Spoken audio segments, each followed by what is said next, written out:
What's up guys, this is your host Deep और आप देख रहे हैं आपका Bees Baba channel. Body building is my hobby not profession. मैं जिम हेल्दी रहने के लिए चाहता हूँ और मेरा कोई एम नहीं है इसको प्रोफेशन बनाने का। एंड आई एम श्योर आप लोगों में से मेजॉरिटी का यही एम है, एक हेल्दी लाइफस्टाइल जीना और अपने आप को फिट रखना। लेकिन लाइवलीहुड के लिए पैसा कमाना बहुत ज़रूरी है और एक एवरेज इंडिविजुअल का ज़्यादा टाइम जॉब और बिज़नेस में ही निकल जाता है। इस वजह से हम अपने वर्कआउट में रेगुलर नहीं रह पाते। इस वीडियो में मैं आपको बताऊंगा कि कैसे आपकी जॉब या बिज़नेस को मेन प्रायोरिटी रखने के बाद भी आप फिट रह सकते हैं। तो आइए शुरू करते हैं। सबसे पहले I start with those people who have not taken any gym membership and जो सोचते हैं कि एक दो दिन जिम जाने से कुछ होना नहीं है और इससे ज़्यादा टाइम मेरे पास है नहीं। Let me tell you something. एक फ्रेज़ आपने सुना होगा, something is better than nothing. First you have to start with zero और उसके बाद आपको इम्प्रूव करना है। लेकिन अगर आप स्टार्ट ही नहीं करोगे तो इम्प्रूव करने का तो कोई चांस ही नहीं है। आपको पहले कहीं मेंबरशिप लेनी होगी, नॉट नेसेसरली जिम की। आप फंक्शनल ट्रेनिंग की क्लासेस ले सकते हैं, कई फ्रीलांसर्स करवाते हैं इसको।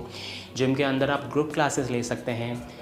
ये नहीं तो स्विमिंग हो गया, डांस हो गया, योगा हो गया, ये सारे ऑप्शंस भी आपके पास हैं। कई लोग कमेंट करेंगे कि घर पे भी थोड़ी बहुत एक्सरसाइज करके आप फिट रह सकते हैं and I partially agree with this. Partially इसलिए क्योंकि घर पे रेगुलर वर्कआउट करने वाले लोग बहुत कम हैं। आप लोगों ने कई बार ट्राई किया होगा, कुछ दिन फॉलो भी किया होगा, कुछ इक्विपमेंट भी आप लाए होंगे, डंबल, रॉड्स एक्सेट्रा, बट आप लोग खुद जज कर सकते हो कि वो शेड्यूल कितने दिन चला। घर पे आपको मोटिवेशन नहीं मिलती। जिम में आप रोज़ नए लोगों को देखते हो और उनसे आपको इंस्पिरेशन और मोटिवेशन मिलती है। इसलिए सबसे पहला काम आपका होना चाहिए टू जॉइन अ जिम और एनी टाइप ऑफ क्लास। जब आप फर्स्ट टाइम पे करोगे तो किसी हाई फाई जिम्नेजियम में जाने की जगह किसी सस्ते एवरेज जिम से आपको स्टार्ट करना चाहिए, क्योंकि पहले कुछ महीने में आप इरेगुलर रहोगे। फ़ीस ईयरली देने की जगह मंथली फ़ीस दोगे तो ज़्यादा बेटर रहेगा। रीज़न बीइंग, जितनी बार आप फ़ीस दोगे हर महीने उतनी बार आपको ध्यान रहेगा कि जब मैं फ़ीस दे रहा हूँ तो कम से कम इसको वसूल तो करूँ एक्सरसाइज करके। अब आते हैं उन लोगों पर जो कुछ टाइम से एक्सरसाइज कर रहे हैं, मेंबरशिप भी ले रखी है, बट वो डेली जिम नहीं जाते। आपके लिए भी मेरे पास कुछ टिप्स हैं। स्टार्ट करते हैं। Your training frequency is inversely related to both training volume and training intensity. इसको समझते हैं। अब सिंस आपकी फ्रीक्वेंसी डेली नहीं है, let's suppose 3 days a week है, तो आपको आपकी ट्रेनिंग वॉल्यूम और इंटेंसिटी बढ़ानी होगी। जब इंटेंसिटी और वॉल्यूम बढ़ेगा देन मसल माइक्रो ट्रॉमा ज़्यादा होगा और टिश्यू रीमॉडलिंग में ज़्यादा टाइम लगेगा। और आप ऑलरेडी 1-2 दिन के गैप के बाद जिम हिट कर रहे हो, तो यहाँ 3 दिन में 6 दिन जितनी प्रोग्रेस आप कर सकते हो। क्वेश्चन होगा कि वॉल्यूम और इंटेंसिटी कैसे बढ़ाया जाए। वॉल्यूम बढ़ाने के लिए आपको एक दिन में एक से ज़्यादा बॉडी पार्ट ट्रेन करना होगा। जैसे एक बड़े बॉडी पार्ट के साथ एक छोटा बॉडी पार्ट आप ट्रेन कर सकते हैं। Example, chest and triceps, back and biceps, push pull legs एक अच्छा कॉम्बिनेशन है। 3 दिन में आपका पूरा ओवरऑल बॉडी भी कंप्लीट हो जाएगी पुश पुल लेग्स से। लेकिन 2 दिन तो आपको जिम जाना ही होगा, वरना धीरे धीरे आप फर्स्ट कैटेगरी में फॉल कर जाओगे, यानी कि जो एक्सरसाइज नहीं करते हैं। अगर आप 2 दिन भी जिम जा रहे हो तो एक दिन आप अपर बॉडी ट्रेन कर सकते हो, कुछ दिन बाद आप सेकेंड टाइम जाओगे तो लोअर बॉडी ट्रेन कर सकते हो। इंटेंसिटी बढ़ाने के लिए आप रेस्ट पीरियड कम कर सकते हो इन बिटवीन सेट्स।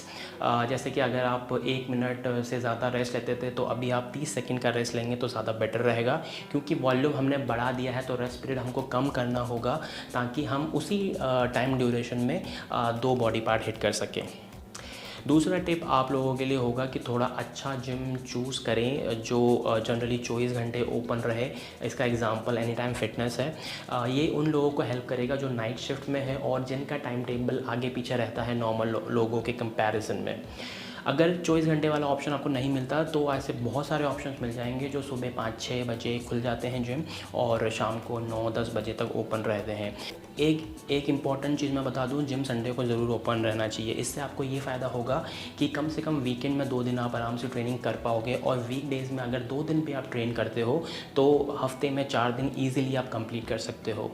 आप लोगों के लिए monthly fees is not a good option, क्योंकि आप बहुत टाइम से जिम ऑलरेडी कर रहे हो, रेगुलर नहीं हो, लेकिन आप फ़ीस तो भर ही रहे हो। इसलिए ईयरली मेंबरशिप लेना आपके लिए ज़्यादा इकोनॉमिकल होगा। जैसा मैंने पहले बोला था, gym and body building is not my profession but hobby. अगर मैं अपनी बात करूँ तो सितंबर 2011 से मैं वर्कआउट कर रहा हूँ। मेरा पहला जिम की फ़ीस थी 500 पर मंथ। मैंने वहाँ 3 साल वर्कआउट किया। उसके बाद फ़ीस ओनर ने 800 कर दी डायरेक्ट और मुझे वो जिम छोड़ना पड़ा। उसके बाद मैंने दूसरा जिम ज्वाइन किया जिसमें मैंने एक बार में पूरे साल की फ़ीस दी 6000, जो मुझे 500 पर मंथ ही पड़ा। मैंने वहाँ 1 साल वर्कआउट किया। उसके बाद मैंने एक MNC ज्वाइन करी थी और उसी MNC में जिम था जिसकी फ़ीस थी 500 पर मंथ, जो हमारी सैलरी से ऑटो डेबिट होता है। वहाँ पे मैंने 1.5 साल एक्सरसाइज करी। उसके बाद मैंने जब MNC छोड़ी वो जिम भी छूट गया। मैंने फिर 7-8 महीने अपने फ्रेंड का जो नया जिम खुला था वहाँ पे वर्कआउट किया। वहाँ पे मैं 600 पर मंथ देता था क्योंकि मेरे फ्रेंड का ही जिम था तो थोड़ा सा उसने कम कर रखा था, लेकिन मुझे वहाँ पे ज़्यादा मज़ा नहीं आया। और फिर मैंने एक ऐसा जिम ज्वाइन करा जो अभी तक का मेरा सबसे महंगा जिम था कुछ महीनों पहले तक का। मैंने फर्स्ट ईयर 11,000 रुपीज़ दिए थे, सेकेंड ईयर मैंने 9,000 दिए, थर्ड ईयर और फोर्थ ईयर मैंने 8,500 करके दिया था। इसके बाद अभी रिसेंटली 3 महीने पहले मैंने एक नया जिम ज्वाइन करा है क्योंकि मैं पुराने जिम से बोर हो गया था। 4 साल बहुत होते हैं, तो मैंने 12,000 रुपीज़ दिए हैं। टोटल एक्सपीरियंस 10 साल से ज़्यादा। और ये सब मैंने आपको एक आइडिया देने के लिए बताया ताकि आप अपनी प्रोग्रेस करते रहो अपनी जॉब के साथ साथ। जो मैंने सिंपल टिप्स आपको बताए इसको फॉलो करो एंड आई एम श्योर आप डेली जिम ना जाने के बाद भी एक अच्छी फिज़ीक मेंटेन और बिल्ड कर पाओगे। I am an ACE certified personal trainer और मैं आप लोगों को ऐसी ही चीज़ें बताता हूँ जो एक लेमैन को समझ में आए और उसे आप अपने डेली लाइफ में फॉलो कर सकें और कुछ फ़ायदा उठा सकें।